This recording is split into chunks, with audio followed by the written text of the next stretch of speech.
जी 12th class.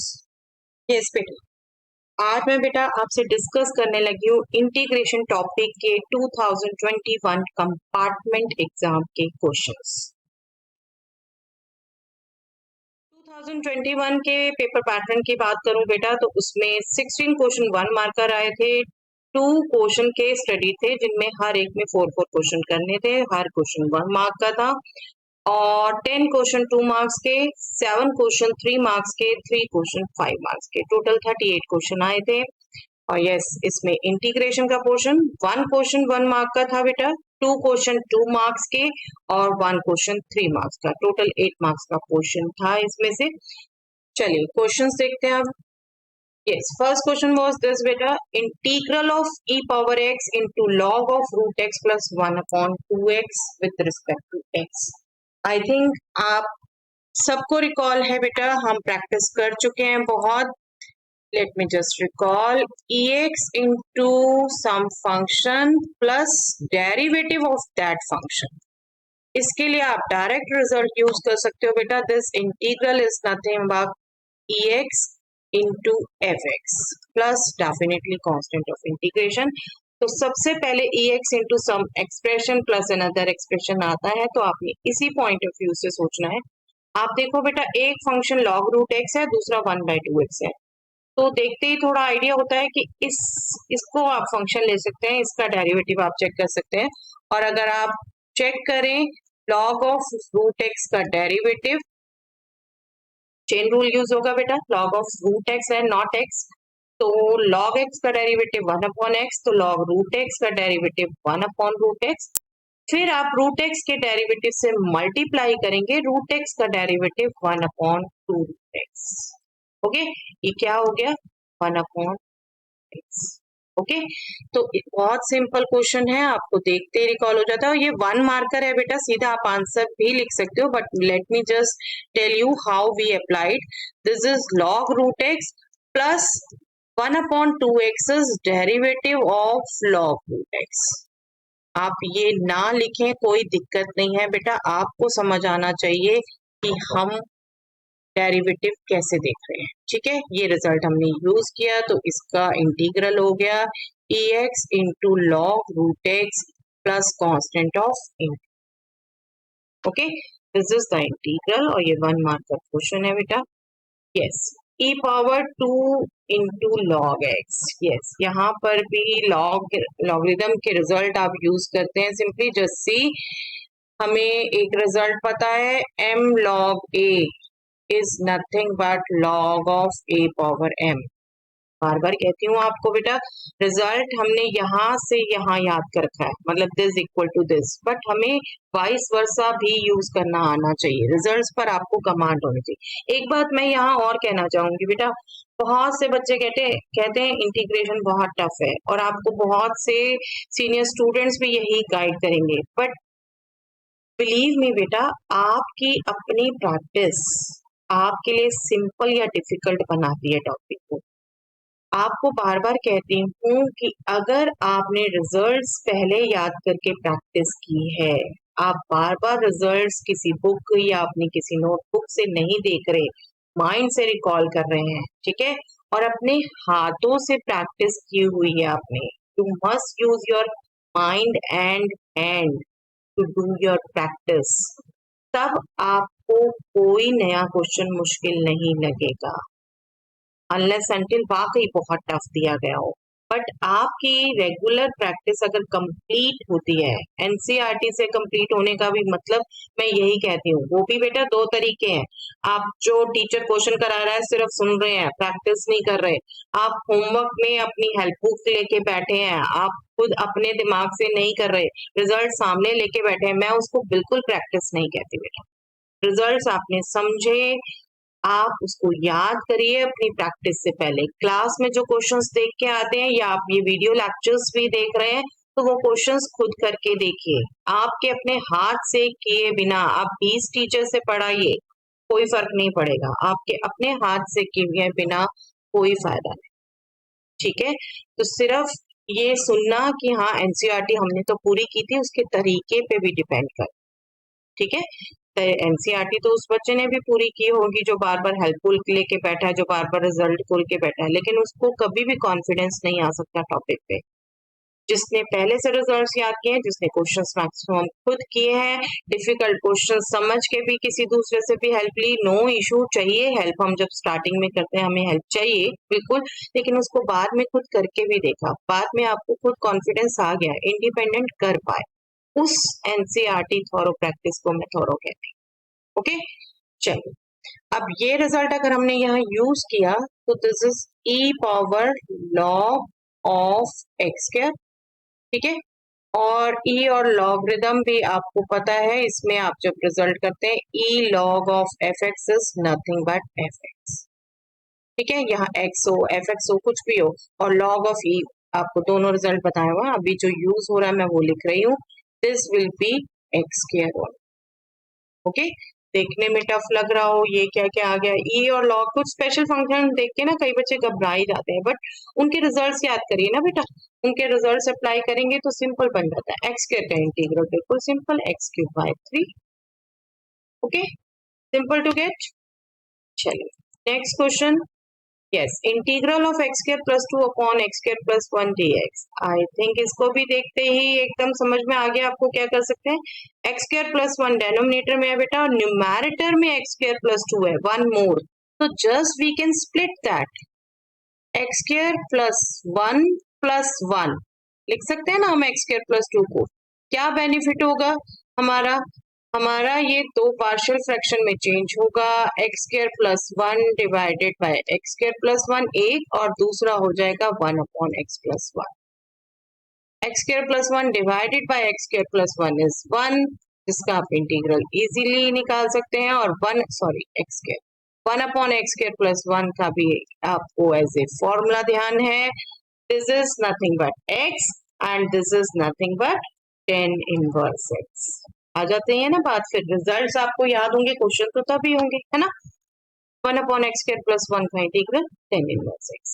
चलिए next question, yes, -1 to 1 modulus x divided by x, yes, अब यहाँ integral के result use होने हैं बेटा, लेकिन सबसे पहले मॉडुलस की डेफिनेशन यूज हो, वो मैं आपको रिकॉल करवाऊं तो this is x if x is positive that means greater than equal to 0, this is minus x if x is less than 0, that means we can split, अब आपका result use होता है इंटीग्रेशन का, a to b fx dx, आप इसको as a sum of two integral लिख सकते हैं, जिनमें ये c जो है वो एक्चुअली a और b के बीच में लाई करता है ना, तो ये रिजल्ट अगर हम यूज करते हैं, this will be -1 to 0 modulus x divided by x plus 0 to 1, right, क्योंकि modulus function, modulus x function 0 पर स्प्लिट होता है, तो हमने 0 पर इस इंटीग्रल को भी स्प्लिट कर दिया, तो इंटीग्रल्स का सम लिख दिया।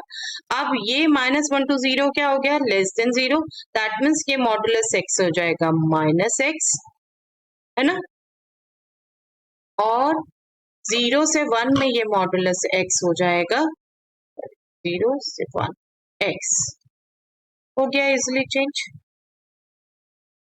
Minus x upon x is nothing but -1, x upon x is nothing but 1, -1 का इंटीग्रल माइनस एक्स, 1 का इंटीग्रल x, लिमिट्स पुट कर दीजिए सिंपली, 0 माइनस ऑलरेडी बाहर है, मैं लिख देती हूँ उसे, -1 प्लस 1 माइनस 0, जस्ट सी, यही थोड़ा सा साइन की गड़बड़ हो जाती है बच्चों से बेटा, पहले अपर लिमिट पुट की फिर लोअर लिमिट पुट की, बीच में डिफरेंस आना है, और माइनस ऑलरेडी इसके साथ था, ये -1 हो गया, और ये सेकंड वाला 1 है, 0, ओके, तो आपको मॉडुलस की डेफिनेशन और ये रिजल्ट ध्यान होना चाहिए, क्वेश्चन बहुत सिंपल। चलिए, yes, 0 to π/2 log of 4 plus 3 sin x upon 4 plus 3 cos x, ये देख के तो बहुत घबराएंगे बेटा कि बहुत ये बड़ा फंक्शन है कैसे करें, but just see limit 0 to π/2, 0 to pi by 2, 0 to a limit में आपको इंटीग्रल का रिजल्ट रिकॉल होना चाहिए। 0 to a fx dx is nothing but 0 to a f of a minus x, right? तो ये इंटीग्रल आपका कन्वर्ट हो जाता है बेटा 0 to pi by 2 log of 4 plus 3 sin pi by 2 minus x upon 4 plus 3 cos pi by 2 minus x। I think अब तक आपको आइडिया हो गया। ये हो गया cos x, नीचे हो गया sin x। अगेन वही जो हम करते हैं, यस मैंने हर क्वेश्चन स्टार्ट कर दिया, बट नो डाउट बेटा आपको लिखना होता है ये स्टार्टिंग एक्सप्रेशन दोबारा, इसको आई लेते हैं हम। ठीक है, ये आपका हो गया 0 to pi by 2 log of 4 plus 3 cos x and denominator में हो गया 4 plus 3 sin x।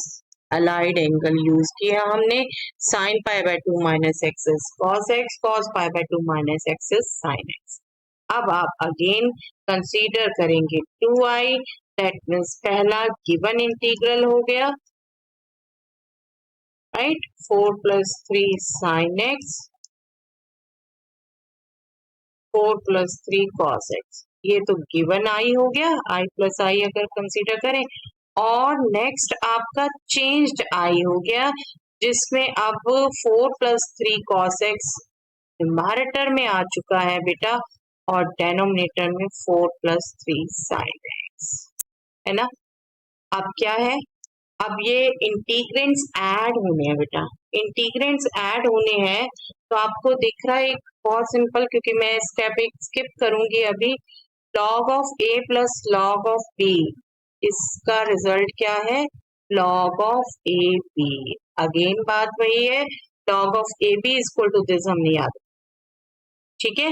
log of a plus b का इटसेल्फ कोई रिजल्ट नहीं है, do remember, log of this plus log of this, ये आपका इंटीग्रेंट आएगा, तो मैं इसको स्किप करके सीधा log of a is this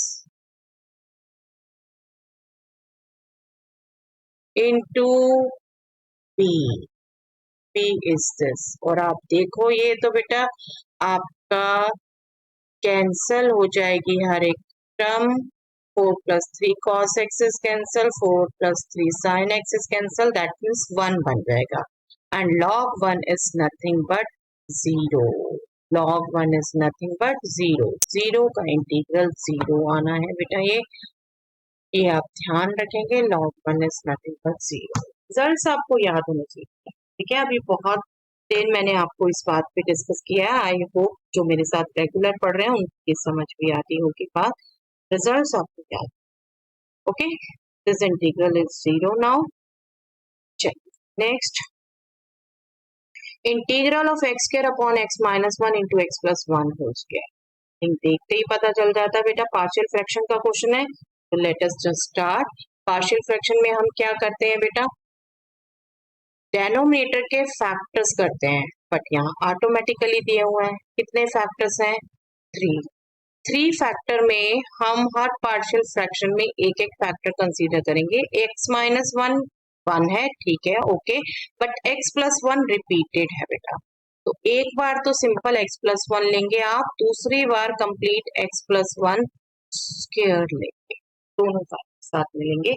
अब न्यूमैरेटर में क्या होगा, लीनियर के ऊपर हम कांस्टेंट लेते हैं, क्योंकि लीनियर का डेरिवेटिव कांस्टेंट आएगा, तो यहाँ पर कांस्टेंट आएगा, यहाँ पर भी कांस्टेंट आएगा, और रिपीटेड लीनियर को आपने क्वाड्रेटिक नहीं लेना प्लीज, यहाँ पर भी कांस्टेंट आएगा बेस के बेस पर, ठीक है? बेस लीनियर है इसलिए यहाँ पर भी कांस्टेंट आना है, ये बहुत कॉमन मिस्टेक है बच्चे, x प्लस 1 होल स्क्वायर को या तो x square plus 2x plus already factor किया हुआ है, दिया हुआ है बेटे, आपने परफेक्ट स्क्वायर बनाना भी हो तो उसको भी आप यही सब करेंगे, तो ऑलरेडी दिया हुआ फैक्टर बना के उसको क्यों चेंज करते हैं, ठीक है? बेस इज लीनियर, तो हमने इसके न्यूमैरेटर में भी कांस्टेंट लिया, तो यहाँ हम एलसीएम लेंगे, एलसीएम लेके न्यूमैरेटर्स को कंपेयर करेंगे, तो मैं सीधा वो कंपेयर कर रही हूँ बेटा, जब एलसीएम लेंगे तो a के साथ मल्टीप्लाई होगा x plus one whole square, b के साथ मल्टीप्लाई होगा x माइनस वन बी और x प्लस वन बी, और c के साथ मल्टीप्लाई होगा सिर्फ x माइनस वन। ठीक है, क्विकली हम कंपेयर कर लेते हैं। सिर्फ एक्स स्क्वायर का कोफिशिएंट 1 होगा, बाकी सब टर्म्स का कोफिशिएंट 0 होगा लेफ्ट में। तो राइट में हम देखें एक्स स्क्वायर की दो टर्म्स हैं, एक a के साथ और एक यहाँ से b के साथ आएगी, तो a प्लस बी इज 1। अब x की टर्म यहाँ पर 2x इंटू ए आना है बेटा, तो 2a हो गया। यहाँ पर x की टर्म नहीं आनी, यहाँ पर x की टर्म है प्लस c, और ये कोफिशिएंट लेफ्ट में 0 है, कांस्टेंट टर्म भी लेफ्ट में 0 है। यहाँ पर कांस्टेंट टर्म 1 आएगी, दैट मीन्स a, नेक्स्ट में माइनस 1 आएगी, दैट मीन्स b, और नेक्स्ट में माइनस c आएगी, दिस इज ऑल्सो c। ठीक है, ये हम सॉल्व कर सकते हैं बिल्कुल, बट शॉर्टकट भी आपको ध्यान रहना चाहिए बेटा, उससे क्विकली निकलता है। x माइनस वन का 0 1, अगर आप x इक्वल टू 1, मैं बार बार कहती हूँ इसको आप रफ नहीं रखिए, x इक्वल टू 1 अगर हम पुट करते हैं बेटा, तो देखिए ये वाली टर्म 0 हो गई, ये वाली टर्म 0 हो गई, सिर्फ a में रह जाएगा। आपको पहले ही हिंट दे रखा है, जिसके डेनोमिनेटर का 0 आप पुट करते हैं वही कांस्टेंट निकलता है। तो ये दोनों 0 हो जाएंगी, यहाँ से क्या हो जाएगा 1 equal to a, 1 plus 1 2 square, that means 1 equal to 4a, that means a will be 1 by 4। Solving this equation, solve करके दिखाने की जरूरत नहीं होती, वो आप रफ में कर लीजिए, रफ का ही बेनिफिट होगा, आप ये पुट कर पाएंगे। a is 1 by 4। ठीक है, अब चाहे तो आप यहीं से b और c निकाल सकते हैं, otherwise x equal to minus one भी पुट कर सकते हैं, वो भी टोटली b देगा। माइनस वन जब पुट करेंगे हम, सॉरी c देगा, रिपीटेड वाला देता है। x equal to minus one put किया तो ये 0 हो गया, ये 0 हो गया, इसमें सिर्फ टर्म रह गई minus one, that means minus 2c और माइनस वन स्क्वायर 1। तो आपने जब x equal to minus one put किया तो 1 equal to minus 2c, that means c is minus 1 by 2। Okay, तो c आपका माइनस 1 by 2 आ गया। b आप अब इनमें से किसी भी इक्वेशन में पुट करके कर लीजिए, क्योंकि आपके पास a की भी आ गई, b की भी आ गई, a की भी आ गई, और सॉरी c की भी आ गई। आप सिंपलेस्ट जो पुट कर सकते हैं इसमें a plus b equal to 1, a plus b equal to 1, तो आपका b हो जाएगा 1 minus a, that means 1 minus 1 by 4, that means 3 by 4। Okay, तो ये आपको देखिए मेंटली मैक्सिमम हमने कैलकुलेट किया, आना चाहिए, ये प्रैक्टिस से आता है, ये सुनने से नहीं आता। ठीक है, प्रैक्टिस से आता है। a is 1 by 4, b is 3 by 4 and c is minus 1 by 2। बस अब इंटीग्रेंट हम डायरेक्टली इसको ले सकते हैं a b से पुट करके। चलिए नेक्स्ट पेज पे करते हैं। Therefore integral x square x minus 1 into x plus 1 whole square is, first में a था, a 1 by 4 upon x minus 1, next में b था, b is 3 by 4 upon x plus 1। मैं अभी dx सेपरेट नहीं करती, चलिए नेक्स्ट स्टेप में करती हूँ इंटीग्रल सेपरेट। और नेक्स्ट में c था, c is minus 1 by 2 x plus 1 whole स्क्वायर। चाहे बिल्कुल एक बार पिछले स्टेप में जाके वेरीफाई कर सकते हैं, क्योंकि एक एक डिजिट की गलती बेटा आपके आंसर को गलत कर देती है।